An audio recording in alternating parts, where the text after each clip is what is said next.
بسم الله الرحمن الرحيم. رب اشرح لي صدري ويسر لي أمري واحلل عقدة من لساني يفقهوا قولي. رب يسر ولا تعسر، رب زدني علما، اللهم فقهنا في الدين، آمين. السلام علیکم ورحمۃ اللہ وبرکاتہ.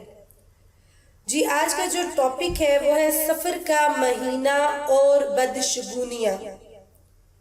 سفر چاند کیلنڈر کا دوسرا مہینہ ہے. اس مہینے کے متعلق لوگوں کے درمیان بہت سے غلط تصورات موجود ہیں. لوگوں کا کہنا ہے کہ اس مہینے میں خوشیاں نہیں منانی چاہیے، اس مہینے میں پریشانیاں آتی ہیں، غم آتے ہیں، دکھ آتی ہے، تکلیف آتی ہے، اور یہاں تک کہ بلائیں اور آفتیں، مصیبتیں، سب کچھ آتا ہے. خوشیاں نہیں منانی چاہیے. یعنی یہ بدشگونی اور منحوس مہینہ ہے. لوگ کہتے ہیں اس مہینے میں شادیاں نہ کی جائیں، کاروبار نہ کیے جائیں. اور یہ مشرکین مکہ کے دور میں ہوتا تھا کہ مشرکین مکہ جو ہے وہ اس چیز کو منحوس مانتے تھے. وہ شادیاں نہیں کرتے تھے، خوشیاں نہیں مناتے تھے، اچھے کام نہیں کرتے تھے، نئے کاروبار کا آغاز نہیں کرتے تھے. تو وہ برا اس لیے مانتے تھے کہ ان کو لگتا تھا، ان کے عقیدے کے مطابق، ان کے عقیدے کے نزدیک یہ مہینہ منحوس کہا جاتا تھا، منحوس سمجھا جاتا تھا.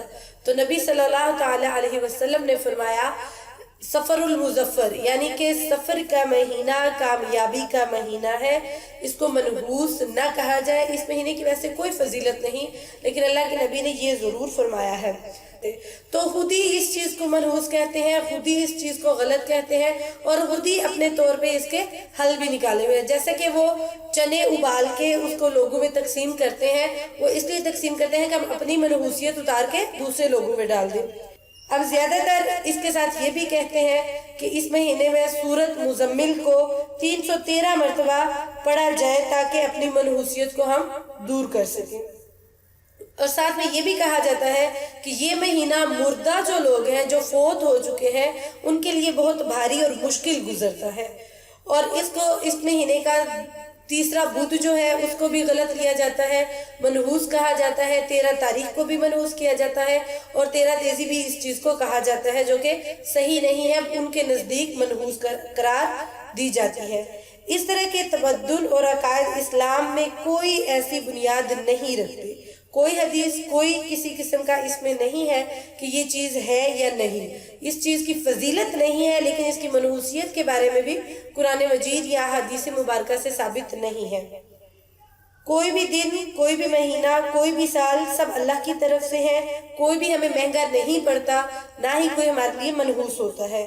اللہ رب العزت نے اپنے دن کو اور رات کو ہمارے لیے نشانی بنایا ہے، اور اس کو اس لیے چاند اور سورج کو مقرر کیا گیا ہے. چاند کو اس لیے مقرر کیا گیا ہے تاکہ ہم اپنے کیلنڈر کو بنا سکیں، ہم اپنے کیلنڈر بنانے میں اس کی مدد لے سکیں چاند کی تعریفوں سے. جیسا کہ قرآن مجید میں اللہ تعالیٰ نے فرمایا ہے سورۃ الاسراء پارہ نمبر 17 آیت نمبر 12، اور ہم نے رات اور دن کو 2 نشانیاں مقرر کیا ہے، پھر ہم نے رات کی نشانی کو اندھیرے میں ڈال دیا، اور جب ہم نے دن کو روشن کرنے کا نشان بنا دیا ہے تو تم اپنے پروردگار کے فضل سے تلاش کرو گے، اور تم ان سالوں کی تعداد اور حساب سے واقف ہو، اور ہم نے ہر چیز کو تفصیل سے، مکمل تفصیل سے بیان کیا ہے. اللہ رب العزت نے ہمیں چاند کے مختلف مراحل کا مقصد بھی بتایا ہے، مہینے کا آغاز اور مہینے کا ختم. اور اللہ تعالیٰ فرماتے ہیں سورۃ بقرہ میں آیت نمبر 189 میں پارہ 2، وہ آپ سے نئے چاند کے بارے میں پوچھتے ہیں، کہہ دو کہ یہ نشانیوں کے لیے اور حج کے لیے وقت کو مقرر کرتے ہیں. اللہ تعالیٰ نے مہینوں کی تعداد 12 مہینے رکھی ہے. اسی طرح اللہ تعالیٰ نے جس دن آسمانوں اور زمین کو پیدا کیا تھا اسے حکم دیا گیا تھا. سورۃ توبہ آیت نمبر 36 پارہ 9. یہ دن اور رات اس کے رد و بدل ہیں جو ہفتوں، سالوں اور مہینوں میں تبدیل ہوتے ہیں، جس کا قیام اللہ تعالیٰ نے بنایا، جس کو بنانے والا اللہ رب العزت کی ذات ہے، جس کے بارے میں نبی کریم صلی اللہ تعالی علیہ وسلم نے فرمایا کہ اللہ عز و جل نے فرمایا ہے کہ اے نبی، آدم کا بیٹا مجھ پر ظلم کرتا ہے، کیونکہ وہ میرا وقت ہے. اگر میں وقت ہوں میرے ہاتھوں میں سب چیزیں ہیں اور میں دن اور رات کا رد و بدل کرتا ہوں. بخاری شریف. لہٰذا یہ واضح رہے کہ دن اور رات اللہ کی طرف سے ہے اور کسی بھی وقت، گھنٹہ، دن، مہینے، سال کو بدشگون یا بدشگن منحوس نہیں سمجھنا چاہیے. اور اگر ہم ایسا کرتے ہیں تو یہ بہت بڑا غلط اور گناہ کا ارتکاب کرتے ہیں. یہ ہماری بہت بڑی غلط فہمی ہے. سمجھ عطا فرما دے. یہ مہینہ منحوس نہیں ہوتا. اس مہینے میں ہم شادیاں بھی کر سکتے ہیں، خوشیاں بھی منا سکتے ہیں. کوئی بلائیں، مصیبتیں، آفتیں، تکلیفیں کچھ بھی نہیں ہم پر آتی. ہم انشاءاللہ تعالی عہد کرتے ہیں کہ ہم ان چیزوں پہ عمل نہیں کریں گے. اور اللہ تعالیٰ سے دعا ہے اللہ تعالیٰ صحیح معنوں میں ہمیں قرآن مجید کو سمجھنے، پڑھنے اور اس پر عمل کرنے کی توفیق عطا فرمائے. دعاؤں میں یاد رکھیے گا. السلام علیکم ورحمۃ اللہ وبرکاتہ.